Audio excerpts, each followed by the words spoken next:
Hi AI అనేక సమస్యలకు కృత్రిమ మేధతో పరిష్కారం. నగరంలో పెరుగుతున్న స్టార్టప్ ట్రెండ్స్. పూర్తి వివరాలకు చదవండి రేపటి సాక్షి దినపత్రిక. జనసేన నేత కొరియోగ్రాఫర్ జానీ మాస్టర్ కు 14 రోజుల రిమాండ్ విధించారు.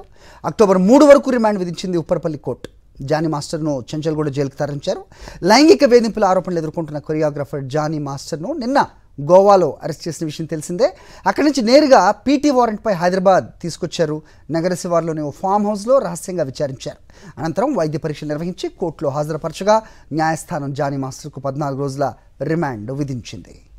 ఇదే అంశంపై అప్డేట్స్ మా కరెస్పాండెంట్ వాసును అడిగి తెలుసుకుందాం. వాసు, ఎక్కడున్నారు ప్రస్తుతం మీరు? 14 రోజుల రిమాండ్ విధించినట్టుగా జానీ మాస్టర్కి తెలుస్తోంది. ఏంటి మిగతా అప్డేట్స్? హరి, కొరియోగ్రాఫర్ జానీ మాస్టర్ను ఉప్పర్పల్లి ఫోక్సో కోర్టు రిమాండ్ విధించింది. 14 రోజుల జ్యుడిషియల్ రిమాండ్ విధిస్తూ ఆదేశాలు జారీ చేసిన నేపథ్యంలో అతన్ని ప్రస్తుతం చెంచల్గూడ జైలుకు తరలించారు. అయితే ప్రధానంగా అతనిపైనటువంటి ఫోక్సో యాక్ట్కు సంబంధించి తాను న్యాయమూర్తి ముందు ఎలాంటి తప్పు చేయలేదని చెప్పినప్పటికీ కూడా ఏదైతే బాధితురాలు ఇచ్చిన ఫిర్యాదు ఆధారంగా కూడా ఖచ్చితంగా ఈ కేసు నమోదైన నేపథ్యంలో కూడా రిమాండ్ విధిస్తూ ఆదేశాలు జారీ చేసింది.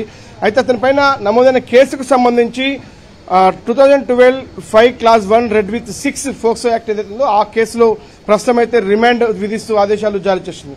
అయితే ఈ పొద్దున్న నుంచి కూడా ఒక హైడ్రామా నడిచింది. పోలీసులు చాలా సీక్రెట్ గా అతన్ని రాజేంద్ర నగర్ సిసిఎస్ లో ఉంచి అతన్ని విచారించిన తర్వాత ఎవరైతే బాధితురాలు స్టేట్మెంట్ ముందుంచి కూడా జరిగినటువంటి పరిణామాలన్నింటిపైన క్వశ్చన్ చేశారు. ఆ తర్వాత పూర్తిగా ఇతడు ఏదైతే నేరం చేసినట్టుగా అంగీకరించిన నేపథ్యంలోనే ఇక్కడ తీసుకొచ్చి రిమాండ్ చేయడం జరిగింది. అయితే ప్రధానంగా ఈ కేసుకు సంబంధించి చూసినట్టయితే గతంలోనే రాయదుర్గం పోలీస్ స్టేషన్లో నమోదైన కేసు ఏదైతే 0 ఎఫ్ఐఆర్ నార్సింగ్ కు ట్రాన్స్ఫర్ చేసిన తర్వాత పోలీసులు పూర్తి స్థాయిలో పరిశీలన చేసి బాధితురాలు స్టేట్మెంట్ విచారించిన తర్వాత కూడా ఆమె ఇచ్చినటువంటి కొన్ని ఆధారాల చూసిన తర్వాత కూడా ఖచ్చితంగా ఎవరైతే జానీ మాస్టర్ నేరానికి పాల్పడ్డాడు కాబట్టి అతన్ని రిమాండ్కి తరలించారు.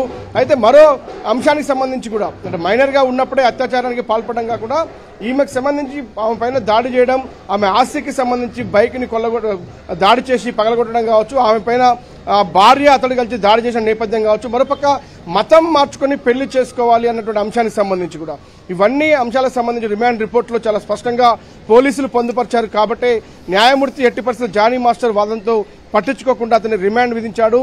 మరోపక్క అంటే అతన్ని నిన్న గోవాలో అరెస్ట్ చేసి హైదరాబాద్ తీసుకొచ్చిన తర్వాత టైం లేకుండా పోయింది విచారించేందుకు. కాబట్టి మళ్లీ తిరిగి జానీ మాస్టర్ని విచారించేందుకు దాదాపు వారం రోజుల గడువు కావాలి అని, వారం రోజుల కస్టడీ కావాలని కూడా పిటిషన్ దాఖలు చేయబోతా ఉన్నారు. మరోపక్క జానీ మాస్టర్ తరపు న్యాయవాదులు కూడా బెయిల్ పిటిషన్ దాఖలు చేసిన దాదాపు సిద్దమవుతున్నారు. కానీ దీనికి సంబంధించి పోలీసులు మాత్రం ఈ కేసులో ఇంకా జానీ మాస్టర్ ఈ బాధితురాలు ఒకతేనా, ఇంకెవరైనా ఉన్నారా, ఆమె చేస్తున్న ఆరోపణలకు సంబంధించి మతం మారి పెళ్లి చేసుకోవాలన్నటువంటి ఏదైతే ప్రోద్బలం ఉందో దానికి సంబంధించి ఇంకా ఎలాంటి కేసు నమోదు చేయలేదు. కాబట్టి దానిపైన కూడా రేపు వాదన జరిగే అవకాశం అయితే కనిపిస్తా ఉంది. ప్రస్తుతానికైతే పోలీసులు మరి కాసేపట్లో కస్టడీ పిటిషన్ దాఖలు చేసి వారం రోజుల కస్టడీ కొడుతున్నారు. కొద్దిసేపటి క్రితమే ప్రస్తుతం ఉప్పరపల్లి కోర్టు నుంచి జానీ మాస్టర్ని అయితే ప్రస్తుతం చెంచల్గూడ జైలుకి అయితే తరలించారు. Hari, all right Vasu.